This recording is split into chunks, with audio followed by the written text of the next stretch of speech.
Bismillahirrahmanirrahim. Assalamualaikum warahmatullahi wabarakatuh.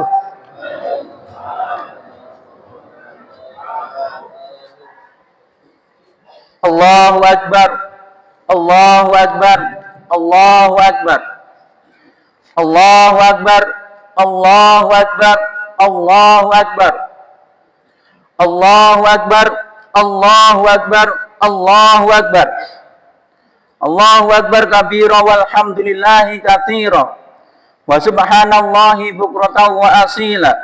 La ilaha illallah wallahu akbar. Allahu akbar walillahil hamd. Innal hamdalillah nahmaduhu wa nasta'inuhu wa nastaghfiruh. Wa na'udzu billahi min shururi anfusina wa min sayyiati a'malina. May yahdihillahu fala mudhillalah wa may yudlilhu fala hadiyalah. Asyhadu an la ilaha illallah wahdahu la syarikalah wa asyhadu anna Muhammadan abduhu wa rasuluh. Allahumma shalli ala Muhammad wa ala ali Muhammad. Qala Allah ta'ala fil Qur'anil Karim, a'udzu billahi minasy syaithanir rajim.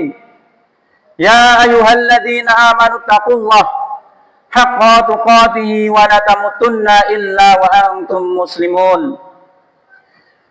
Ya ayuhan nasu taqu rabbakumul ladzi khalaqakum min nafsin wahidah wa khalaqa minha zawjaha wa batha minhuma rijalan katsiran wa nisaa'a wattaqullaha alladzi tasaaluna bihi wal arham innallaha kana 'alaikum raqiba. Ya ayyuhalladzina amanu taqullaha wa qulu qawlan sadida yuslih lakum a'malakum wa yaghfir lakum dhunubakum wa may yuti'illaha wa rasulahu faqad faza fawzan 'azima. Jamaah salat Id rahimakumullah, tak terasa kita telah berjumpa kembali dengan bulan Dzulhijjah, bulan yang diistimewakan oleh Allah Subhanahu wa taala dan Rasulnya, yang mana bulan ini ada kisah-kisah, bulan ini ada perintah-perintah, bahkan di bulan ini juga ada nama-nama istimewa baginya. Kita biasa mengenal dengan bulan haji, yang mana saudara-saudara kita kaum muslimin sedang melakukan ibadah haji. Ini mungkin sudah selesai wukuf di Arafah, karena selisih jamnya 4. Kemudian juga biasa kita sebut dengan bulan korban, yang mana diperintahkan kepada kaum muslimin untuk menyembelih hewan yang sudah ditentukan, hewan-hewannya sudah ditentukan ciri-cirinya, yang digunakan dalam rangka untuk bersyukur kita kepada Allah Subhanahu wa taala menyambut bulan Dzulhijjah ini. Jamaah salat Id rahimakumullah, pada bulan ini kita diperintahkan untuk bersyukur, sebagaimana firman Allah Subhanahu wa taala, inna a'tainakal kautsar fasholli lirabbika wanhar. Telah ada kenikmatan yang banyak. Jadi Allah mengingatkan pada Rasulullah SAW, dan ayat ini juga mengingatkan kepada kita umat-umatnya, telah Allah berikan kenikmatan yang banyak. Maka kemudian fasholli lirabbika wanhar, maka sholatlah dan berkurbanlah. Ayat ini turun setelah terjadi peristiwa Fathu Mekah. Maka kenikmatan Allah yang luar biasa, kenikmatan kemenangan keimanan atas kesyirikan, kenikmatan kemenangan tauhid atas kesyirikan, kemenangan atas orang-orang yang beriman pada Allah Subhanahu wa taala pada orang-orang yang tidak beriman pada Allah Subhanahu wa taala. Ya, dilambangkan dengan peristiwa Fathu Mekah, penaklukan kota Mekah. Maka kemudian turunlah ayat ini, diperintahkan untuk sholat dan berkurban. Akan tetapi kalau kita renungkan kenikmatan yang Allah berikan kepada kita, misalnya kita tidak akan mampu untuk metani, Kita tidak akan mampu metani, ngitung kenikmatan yang Allah berikan kepada kita, sebagaimana Allah Subhanahu wa taala berfirman dalam surat An-Nahl ayat 18, wa in ta'uddu nikmatallahi la tuhsuha. Jika engkau hendak menghitung nikmat Allah, engkau tidak akan mampu. Allah sendiri sudah sifati, kalau kita hendak menghitung nikmat Allah, kita tidak akan mampu. Berupa kenikmatan kesehatan, kenikmatan fungsi panca indera, kenikmatan tubuh, oksigen yang bebas kita hirup dengan gratis, yang Allah limpahkan di alam kita ini. Kemudian kenikmatan yang paling hakiki adalah kenikmatan dalam iman dan Islam.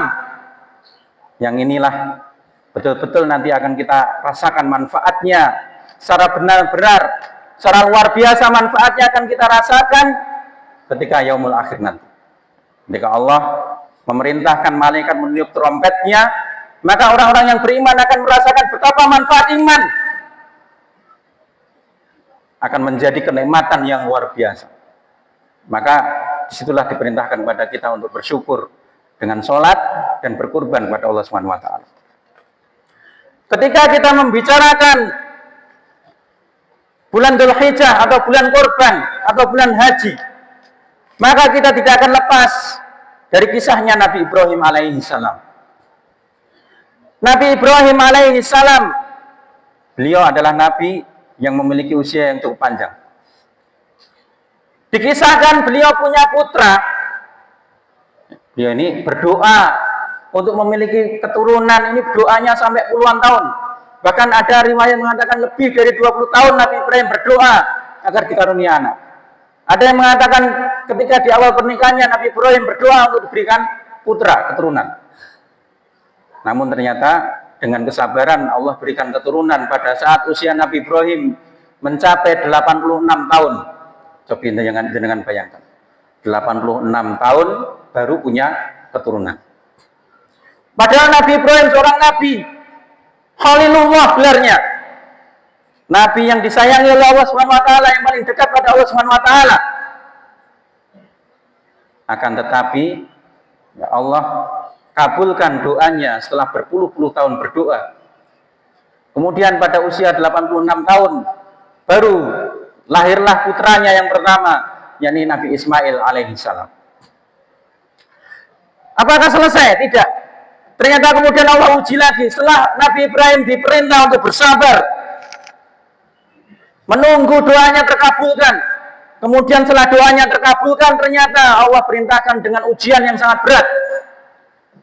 Diperintahkan Nabi Ibrahim untuk mengajak istri dan anaknya menuju ke suatu tempat yang mana tempat itu tidak ada satu manusia pun, tidak ada satu tumbuhan pun yang tumbuh di sana. Di tengah padang pasir, padang gurun, di lembah yang diapit perbukitan, tapi perbukitan yang kering, tanpa ada tumbuhan, tanpa ada mata air sama sekali di sana. Perjalanan dari Palestina, Nabi Ibrahim diutus di Palestina. Nanti setelah ini nanti Nabi Ibrahim akan mendirikan masjid bersama putranya yang kedua, yaitu Masjidil Aqsa, setelah berpuluh-puluh tahun setelah peristiwa. Jadi yang membangun Masjidil Aqsa itu adalah Nabi Ibrahim dengan putranya Nabi Ishak. Setelah melakukan perjalanan dari Palestina menuju ke suatu tempat yang diperintahkan oleh Allah Subhanahu wa taala, perjalanan yang sangat jauh, bahkan lebih dari 1000 km. Kemudian setelah sampai di satu lembah yang dimaksudkan, Nabi Ibrahim berpaling menyuruh anak dan istrinya turun dan meninggalkan mereka. Nabi Ibrahim meninggalkan mereka. Kemudian istrinya Bunda Hajar alaihi salam. Bunda Hajar kemudian mengejar Nabi Ibrahim, bertanya, "Wahai suamiku, kenapa engkau tinggalkan kami di sini?" Bertanya lagi, "Wahai suamiku, kenapa engkau tinggalkan kami di sini?" Nabi Ibrahim dengan sangat sedih tidak menjawab, terus melakukan perjalanan menuju ke Palestina. Jarak jauh ribuan kilometer. Sampai berkali-kali bertanya Bunda Hajar ini, Nabi Ibrahim tidak menjawab. Maka kemudian Bunda Hajar mengubah pertanyaannya, "Wahai suamiku, apakah ini adalah perintah Allah untuk meninggalkan kami, wahai suamiku?" Maka kemudian Nabi Ibrahim menjawab dengan menganggukkan kepala dengan sangat berat, sangat sedih dan bercucuran air mata. Kemudian inilah ucapan Hajar yang luar biasa.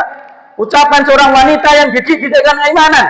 Ucapan wanita yang solihah, yang keimanannya menghujam ke langit, dia mengucapkan, wahai suamiku, kalau ini adalah perintah Allah, niscaya dia tidak akan menelantarkan kami.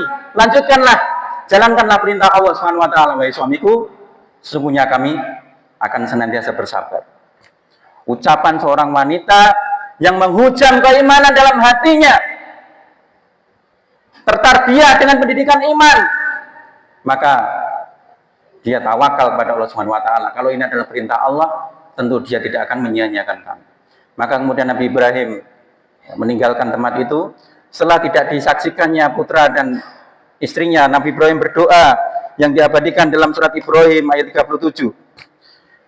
Rabbana inni askantu min dzurriyyati biwadin ghairi dzi zar'in inda baitikal muharram. Rabbana liyuqimus sholata faj'al af'idatan minan nasi tahwi ilaihim warzuqhum minat thamarati la'allahum yashkurun. Peristiwa ini diabadikan dalam sebuah hadis yang diriwayatkan Imam Bukhari, yang diriwayatkan oleh Ibnu Abbas, yang ditulis dalam kitabnya Imam Bukhari radhiyallahu taala. Maka Nabi Ibrahim kemudian berdoa setelah meninggalkan tempat itu, dirasa tidak dapat dilihat oleh putra dan istrinya. Waktu itu Ismail masih bayi, yang masih disifati masih bayi merah, berarti baru usianya beberapa hari, mungkin kurang dari 1 bulan. Bayi yang masih merah. Maka kemudian Nabi Ibrahim berdoa kepada Allah, Rabbana inni askuntu, Rabb kami, sesungguhnya aku telah menempatkan sebagian keturunanku di lembah yang tidak mempunyai tanaman-tanaman di sekitar rumah engkau, yaitu Baitullah. Yang dihormati, ya Rabb kami yang demikian itu agar mereka mendirikan sholat. Maka jadikanlah hati sebagian manusia cenderung pada mereka, dan berilah rizki kepada mereka dari buah-buahan, mudah-mudahan mereka bersyukur. Setelah meninggalkan tempat itu, dirasa jauh, beliau membalik ontanya dan menghadap ke Ka'bah. Saat itu belum ada Ka'bah, tetapi memang sudah diberitahu tempat itu adalah nanti akan menjadi Ka'bah. Kemudian Nabi Ibrahim berdoa,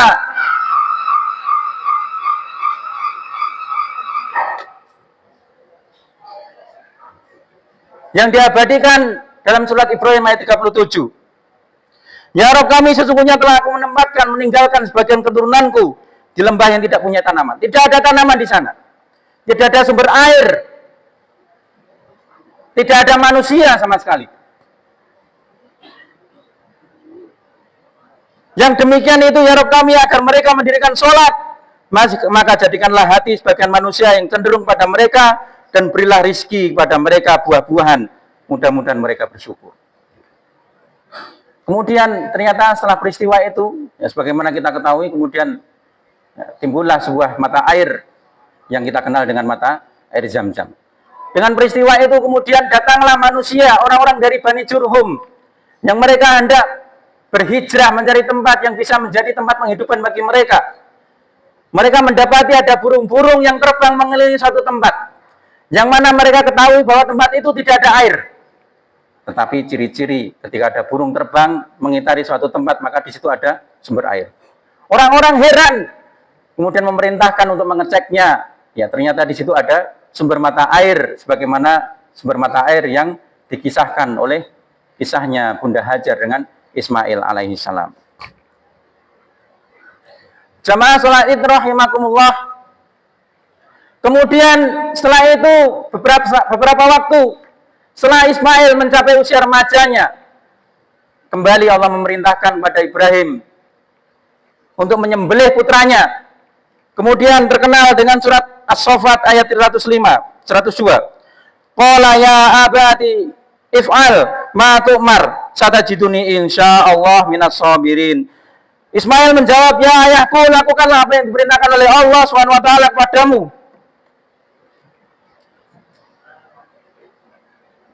Niscaya aku akan mendapatiku sebagai orang-orang yang bersabar pada Allah SWT. Jamaah salat itu rahimakumullah. Dari kisah ini akan bisa kita ambil pelajaran yang akan kami sampaikan pada khutbah yang kedua. Aku qouli hadza fastaghfiru wa lakum wa lisa'iril muslimin wal muslimat fastaghfiruhu innahu huwal ghafurur rahim.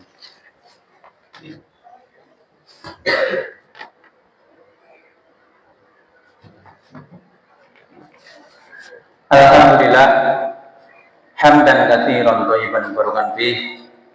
Asyhadu an la ilaha illallah wahdahu la syarika lah wa asyhadu anna Muhammadan abduhu wa rasuluh.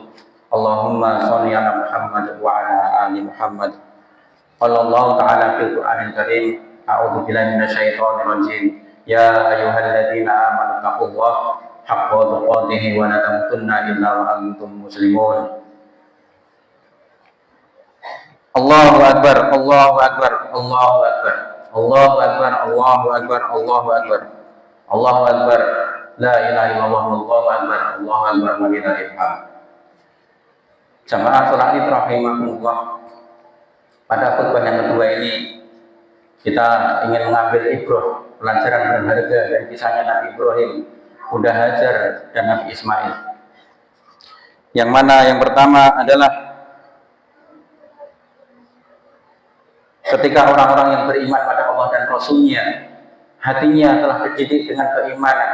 Keimanan telah menghujam dalam hati dan jiwanya. Maka seseorang itu ketika mendengar perintah dari Allah Subhanahu wa taala, mereka tidak bertanya-tanya lagi. Mereka mengerjakannya dengan sami'na wa ata'na. Sebagaimana Allah Subhanahu wa taala firmankan dalam surat An-Nur ayat 51, innama kana qaulal mu'minina idza du'u ila Allahi wa rasulihi liyahkuma bainahum ay yaqulu sami'na wa ata'na wa ulaika humul muflihun. Hanya ucapan orang-orang yang mukmin yang apabila mereka diajak kepada Allah dan Rasul-Nya agar Rasul memutuskan perkara di antara mereka berkata, kami mendengar dan kami taat. Sami'na wa ata'na, kami mendengar dan kami taat, dan mereka itulah orang-orang yang beruntung. Maka perintah yang sedemikian beratnya, mungkin dalam nalar kita tidak akan mampu untuk melakukannya, meninggalkan anak di tempat yang tidak ada manusia, meninggalkan anak-anak dan istri, anak yang masih bayi merah, di tempat yang tidak ada air dan tidak ada tumbuh-tumbuhan. Ternyata kemudian sami'na wa ata'na ini berbuah luar biasa yang kita nikmati sampai ribuan tahun. Setelah itu kemudian tempat itu dibangunlah sebuah bangunan yang menjadi kiblatnya umat Islam, yang kemudian manusia berbondong-bondong berkumpul dari seluruh penjuru dunia setiap tahunnya. Dan ini adalah hikmah yang besar, hikmah yang luar biasa ketika seorang bersabar untuk menjalankan perintah Allah Subhanahu wa taala dengan keimanan dan sami'na wa ata'na. Maka dari pelajaran yang pertama, marilah ketika kita mendengar perintah Allah, ketika kemudian Allah memerintahkan kita, memerintahkan sholat, memerintahkan untuk bersyukur padanya dan lain sebagainya, hendaklah kita kerjakan, kita bersabar, kemudian kita berusaha dengan sungguh-sungguh untuk mengerjakannya. Kemudian hikmah yang kedua adalah bersabar, yakni bersabar dalam ketaatan pada Allah Subhanahu wa taala sebagaimana dicontohkan Bunda Hajar dan juga dicontohkan oleh Nabi Ismail ketika beliau diperintahkan untuk disembelih. Dan juga ketika diperintahkan untuk ditinggalkan mereka, ini adalah bentuk ketaatan yang luar biasa. Maka ketika melaksanakan ketaatan akan ada ujian-ujian, yang mana ujian ini akan bisa mengurangi semangat kita untuk melakukan ketaatan. Maka hendaklah kita bersabar dalam ketaatan kita kepada Allah Subhanahu wa taala. Kemudian bersabar yang kedua adalah bersabar untuk menjaga diri kita dari melakukan perbuatan maksiat. Karena menjaga diri, hati dan jiwa dari perbuatan maksiat juga merupakan bentuk kesabaran yang luar biasa bagi kita semua. Kemudian yang ketiga, bertawakal pada Allah.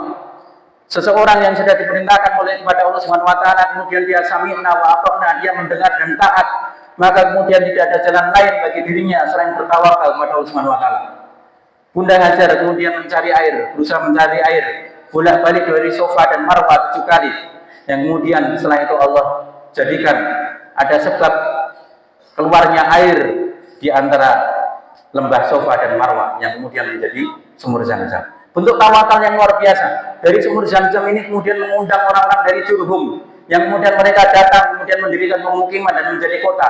Dalam satu hari tempat yang tidak ada manusia, tempat yang tidak ada tumbuhan, kemudian berubah menjadi kota kecil yang kemudian nanti suatu saat itu menjadi cikal bakal kota Mekah yang disucikan oleh Allah Subhanahu wa taala. Kemudian yang keempat, kita meyakini bahwa setiap kejadian pasti ada hikmahnya. Setiap kejadian dan peristiwa, setiap perintah Allah pasti ada hikmahnya.